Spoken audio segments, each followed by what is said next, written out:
আসসালামু আলাইকুম। লিজাস কুকিংয়ে সবাইকে স্বাগতম। আমন্ত্রণ জানাচ্ছি আমার নতুন একটি এপিসোড দেখার জন্য। আজকে আমি তৈরি করব চিংড়ি মাছ দিয়ে কচুর লতি রেসিপি।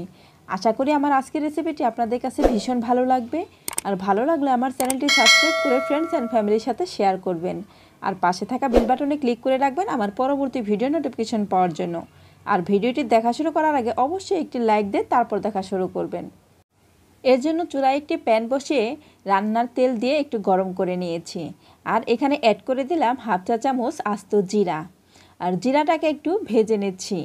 আর লতি রান্নায় অবশ্যই এই ফোড়নে একটু জিরা দেওয়ার চেষ্টা করবেন, এতে লতি রান্নাটা খেতে আরও বেশি ভালো লাগবে। এবার এখানে অ্যাড করে দিচ্ছি পেঁয়াজ কুচি। পেঁয়াজ কুচিটাকে দিয়ে একটু ভেজে নিচ্ছি। কিছুক্ষণ ভেজে নেওয়ার পর এখানে দিয়ে দিচ্ছি রসুন কুচি। আর এই রসুন কুচি আমি এখানে 4-5 কোয়া নিয়েছি।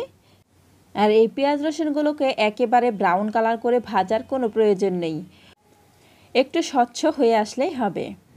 তো কিছুক্ষণ ভেজে নেওয়ার পর এখানে অ্যাড করে দিচ্ছি মরিচের গুঁড়া 1 চা চামচ, হলুদের গুঁড়া দিয়ে দিচ্ছি হাফ চা চামচ, ধনিয়ার গুঁড়া দিয়ে দিচ্ছি হাফ চা চামচ,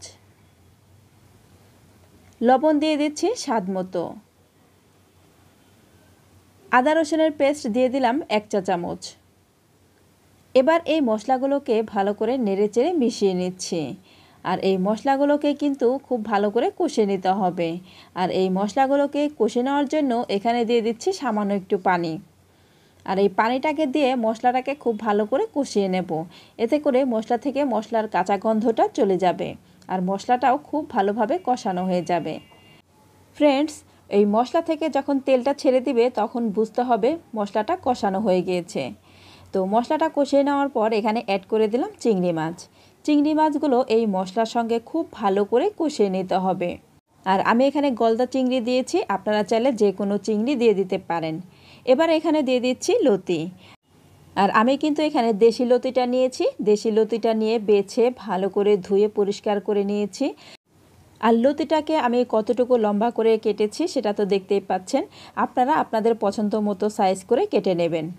এবার এই চিংড়ি মাছ আর মশলার সঙ্গে এই লতিটাকে খুব ভালো করে মিশিয়ে নিচ্ছি। লতিটাকে খুব ভালো করে মিশিয়ে নিয়ে এবার এই লতিটাকেও এই মশলার সঙ্গে কষিয়ে নিতে হবে। আর এই লতিটাকে ভালোভাবে কষিয়ে নিলে কিন্তু এই লতিটা খেতেও ভীষণ ভালো লাগে। এবার আমি ঢাকনা দিয়ে ঢেকে অপেক্ষা করছি 5 মিনিট। ফিরে আসছি 5 মিনিট পর। 5 মিনিট পর ঢাকনা খুলে নেড়ে দিচ্ছি। এই পর্যায়ে কিন্তু লতিটা অনেকটাই নরম হয়ে আসছে। আর লতিগুলো একটু নরম আর সফট হয়ে গেলে লতি কিন্তু অনেকটাই কমে যায়। তো আমি কিন্তু এইভাবে একটু সময় নিয়ে 5 থেকে 10 মিনিট পরে আমি এই লতিটাকে কষিয়ে নিয়েছি। লতিগুলো কিন্তু খুব ভালোভাবে কষিয়ে নিলে খেতেও কিন্তু ভীষণ ভালো লাগে। তো লতিগুলো কষানো হয়ে গিয়েছে। এবার এখানে অ্যাড করে দিলাম পরিমাণ মতো ঝোল। আর ঝোলটা আমি আমার পরিমাণ মতো দিয়েছি, আপনারা আপনাদের পরিমাণ মতো দিয়ে দিবেন। কেউ যদি একটু ঝোল ঝোল রাখতে চান তাহলে ঝোলটাকে বেশি করে দেবেন। আর যারা আমার মতো একটু মাখা মাখা কিংবা একটু শুকনা এরকম খেতে চান তাহলে কম করে দিয়ে দেবেন। এবার ঢাকনা দিয়ে ঢেকে অপেক্ষা করছি 10 মিনিট। ফিরে আসছি 10 মিনিট পর। 10 মিনিট পর ঢাকনা খুলে নেড়ে দিচ্ছি। আর অবশ্যই একটু আলতো হাতে নেড়ে দিতে হবে যেন লতিগুলো ভেঙে না যায়। তো ফ্রেন্ডস, দেখতে পাচ্ছেন লতিগুলো কিন্তু এখনও সিদ্ধ হয়নি। লতিগুলোকে কিন্তু আমি আরও কিছুটা সময় নিয়ে রান্না করে নেব। এবার এখানে অ্যাড করে দিলাম কাঁচামরিচ। আর কাঁচামরিচটা কিন্তু আমি মাঝখান থেকে কেটে দিয়েছি, এতে করে কাঁচামরিচের ঝালটা বের হবে আর এই লতির সঙ্গে ঝালটা মিশে যাবে। আর লতি কিন্তু একটু ঝাল ঝালই ভালো লাগে। ঝাল লবণ এগুলো কম হলে লতি কিন্তু একদমই খেতে ভালো লাগে না। আর অবশ্যই এই পর্যায়ে লবণটা চেক করে নেবেন, যদি লবণ লাগে তাহলে এই পর্যায়ে লবণটা দিয়ে দিতে হবে। আমার এখানে লবণ লাগবে সেজন্য আমি লবণটা দিয়ে দিয়েছি। আর লবণ দিয়ে ভালো করে মিশিয়ে নিতে হবে। ভালো করে মিশিয়ে নেওয়ার পর আমি আবারও ঢাকনা দিয়ে ঢেকে অপেক্ষা করছি 10 মিনিট। ফিরে আসছি 10 মিনিট পর। 10 মিনিট পর ঢাকনা খুলে নেড়ে দিচ্ছি। আর এই পর্যায়ে এখানে অ্যাড করে দিচ্ছি ধনিয়া পাতা কুচি। আর অবশ্যই কিন্তু এই লতি রান্নায় ধনিয়া পাতাটা দেওয়ার চেষ্টা করবেন। ধনিয়া পাতা দেওয়াটাকেও স্কিপ করবেন না। আর এই লতি রান্নায় ধনিয়া পাতা দিলে কিন্তু এটা খেতে আরও বেশি ভালো লাগবে। আর অবশ্যই কিন্তু এখন আলতো হাতে নেড়ে দিতে হবে, তা না হলে লতিটা কিন্তু গলে যেতে পারে। তো ফ্রেন্ডস দেখতে পাচ্ছেন আমি ঠিক কিভাবে এটাকে নেড়ে দিচ্ছি। আর অবশ্যই কিন্তু এই ধনিয়া পাতাটাকে লতির সঙ্গে ভালো করে মিশিয়ে দিতে হবে।